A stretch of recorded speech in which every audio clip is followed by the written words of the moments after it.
Bonjour à tous et bienvenue dans cette nouvelle vidéo. Aujourd'hui, je vais vous partager 5 gestes éco-responsables faciles à mettre en place dans votre quotidien.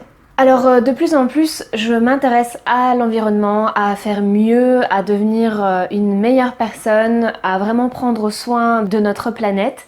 Pour moi, c'est vraiment important. Et du coup, j'avais envie de faire cette petite vidéo avec 5 gestes faciles à mettre en place au quotidien parce que c'est vrai que parfois on peut être découragé quand on voit tout ce qu'on doit faire pour le climat, pour l'environnement. Mais ça passe aussi par des petites choses, des petits détails auxquels on ne pense pas toujours, ou en tout cas on n'a pas toujours le réflexe. D'ailleurs, dans la liste des 5 choses que je vais vous donner, il y a encore des petites choses que je dois mettre en place. Donc petit disclaimer aussi, je ne suis pas parfaite. Je pense que personne ne l'est à 100%, mais justement, j'aimerais partager avec vous des petits gestes que je mets en place et des petits gestes que j'aimerais en tout cas mettre en place ou auxquels j'aimerais vraiment faire plus attention au quotidien. Et peut-être ça pourra vous inspirer à faire pareil, je l'espère en tout cas. Alors aussi un petit point, c'est que ça permet, toutes ces choses-là, ça permet de faire attention à l'environnement, ça c'est bien pour la planète et c'est bien aussi pour votre portefeuille. Donc si jamais vous avez envie de faire des économies, évidemment, continuez à regarder la vidéo. On n'en a pas toujours conscience, mais laisser les appareils en veille génère une consommation assez grande d'énergie. Et justement, cette surconsommation, c'est d'autant plus des économies que vous pourriez faire en fait sur votre facture d'énergie. Donc ne laissez pas les écrans en veille, ne laissez pas par exemple le Wi-Fi allumé toute la nuit, en plus c'est pas très bon. Donc c'est des petites choses que vous pouvez vraiment éteindre. Alors en fait, même si on a l'impression que quand c'est en veille, ça consomme moins, ce n'est pas toujours le cas. Donc n'hésitez pas à, avant d'aller vous coucher par exemple, faire le tour de la maison, éteindre vraiment les appareils, retirer les prises. Vous allez vraiment voir une grosse différence sur votre facture d'énergie. Moi justement c'est quelque chose que j'aimerais mettre en place, faire plus attention à ça. C'est vrai que le soir on a la flemme un peu de faire le tour de tout ça, mais si ça peut aussi nous faire des économies, pourquoi pas faire attention. Le deuxième geste facile à mettre en place au quotidien, ce serait de diminuer sa consommation de viande. On n'a pas besoin de manger de la viande tous les jours à chaque repas et donc ça vous permettrait aussi de varier un peu plus votre alimentation, donc ce qui est meilleur pour votre santé. On sait très bien que manger trop de viande, surtout de la viande rouge, ce n'est pas bon pour la santé. Donc si vous réduisez un petit peu ça, ça permet d'être meilleur pour votre santé, mais également l'environnement. Personnellement, si on doit mettre une étiquette, je me considère comme pesco-végétarienne pour le moment. C'est-à-dire que je ne mange pas de viande, je mange encore du poisson. Ici, je ne vous dis pas de devenir végétarien, végétarienne ou végétalienne ou végétalien. L'idée c'est juste de déjà réduire sa consommation. Vraiment chacun fait comme il veut pour son alimentation, mais ça peut vraiment être un bénéfice pour votre santé et pour l'environnement de réduire déjà sa consommation. Donc ce sera déjà pas mal. On nous dit dans un article: la consommation excessive de viande typique des sociétés occidentales favorise donc l'émission de gaz à effet de serre et le changement climatique. Les tonnes de viande produites dans le monde ont un impact majeur sur le réchauffement, la déforestation et la consommation d'eau.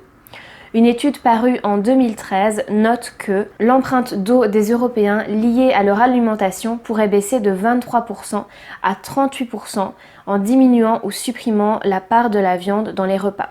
Donc pourquoi pas essayer, si tout le monde diminue un petit peu sa consommation, je pense que ça ferait une très grosse différence. Troisième geste assez simple à faire, il suffit juste de changer votre navigateur internet. Au lieu d'utiliser Google, utilisez par exemple Ecosia. Je ne sais pas si vous connaissez, on en a beaucoup parlé, mais moi j'ai mis du temps avant de passer à Ecosia et je me suis dit mais pourquoi je ne l'ai pas fait plus tôt, tout simplement. C'est la même chose que Google, mais Ecosia permet à chaque recherche que vous allez faire de planter des arbres. Vous avez même un petit compteur en fait sur votre page Ecosia où vous voyez combien d'arbres vous avez plantés à force de faire vos recherches internet. Donc pourquoi pas changer? Ecosia a l'air d'être vraiment une très bonne entreprise. Ça permet de planter des arbres sans rien faire, sans débourser un centime. Et ça permet aussi de se sentir un peu moins coupable de son empreinte carbone, puisque chaque recherche avec Ecosia élimine environ 1 kg de CO2 dans l'air. Le quatrième geste assez simple à faire au quotidien, c'est de supprimer ses mails.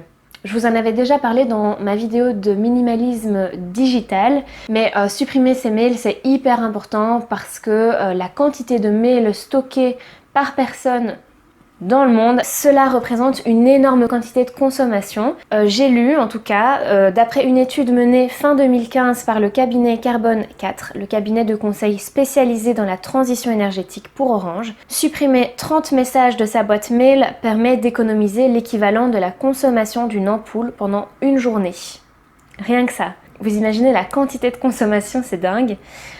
Pour aller plus loin, si chaque Français, j'ai lu un article où on parlait de la France, si chaque Français supprimait 50 mails, le résultat équivaudrait à l'extinction de la Tour Eiffel pendant 42 ans, ou bien celle de 2,7 milliards d'ampoules basse consommation pendant 1 heure. Vous vous rendez compte, c'est un truc de dingue. En plus, quand on a nos boîtes mail qui débordent, franchement je sais pas vous mais moi ça m'agace, c'est quelque chose que je ne supporte pas. Donc n'hésitez pas à faire le tri, à supprimer tous les mails dont vous n'avez plus besoin. Et aussi quand vous avez supprimé vos mails, n'oubliez pas d'aller dans votre corbeille et de supprimer votre corbeille, puisque ça reste encore dans la corbeille pendant un certain temps. Donc quand vous avez supprimé tous vos mails, n'hésitez pas à aller supprimer aussi tous ceux que vous avez placés dans votre corbeille. Un autre conseil qu'on peut aussi donner, c'est de compresser les images quand vous envoyez des pièces jointes, par exemple aux gens. N'hésitez pas à les compresser pour que ça prenne moins de place et donc que ça stocke moins et que ça prenne moins d'énergie à les stocker. Et aussi, évidemment, dans la vidéo sur le minimalisme digital, je vous expliquais évidemment de vous désabonner à toutes les newsletters que vous n'ouvrez jamais ou toutes les newsletters qui ne vous servent à rien. Ça vous permettra déjà de gagner du temps au quotidien que de tout le temps devoir supprimer des messages que vous n'ouvrez pas finalement. Et le dernier geste éco-responsable que vous pouvez faire au quotidien, c'est de prendre des douches moins longues. Alors c'est vrai que c'est agréable de prendre des douches chaudes, bien longues, de vraiment se détendre, mais est-ce qu'on a besoin de le faire tous les jours? Je ne suis pas sûre. J'avais lu qu'une douche d'environ 10 minutes correspondait à une consommation entre 50 et 80 litres d'eau. C'est énorme. Franchement, moi j'en avais pas conscience. Déjà je me disais que la douche c'était meilleur que prendre un bain pour la quantité d'eau, mais c'est vrai que si on la laisse couler trop longtemps, évidemment ça gaspille énormément d'eau. Donc l'astuce que l'on peut faire évidemment, c'est soit on peut se mettre une petite minuterie pour se mettre un petit défi, pour essayer de réaliser une douche en 5 minutes, ou en tout cas en moins de 10 minutes. Maintenant l'idée c'est pas non plus de faire une course contre la montre quand vous prenez votre douche, mais déjà vous pouvez en fait juste simplement couper l'eau pendant que vous vous savonnez et puis juste la rallumer pour vous rincer tout simplement. C'est déjà quelque chose à laquelle je fais plus attention. Parfois je m'amuse à regarder l'heure quand je rentre dans la douche et l'heure qu'il est quand je sors de la douche. C'est ma petite victoire quand je me dis ouais, moins de 10 minutes.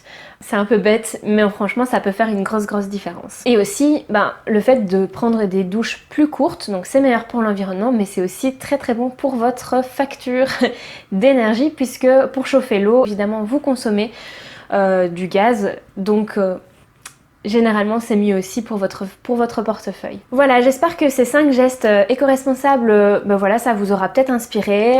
Dites-moi en commentaire si vous faites déjà ces petits gestes là, qu'est-ce que vous faites peut-être en plus, ça pourra me donner des idées pour vous tourner une partie 2 à cette vidéo, parce qu'il y a tellement de choses qu'on peut faire au quotidien.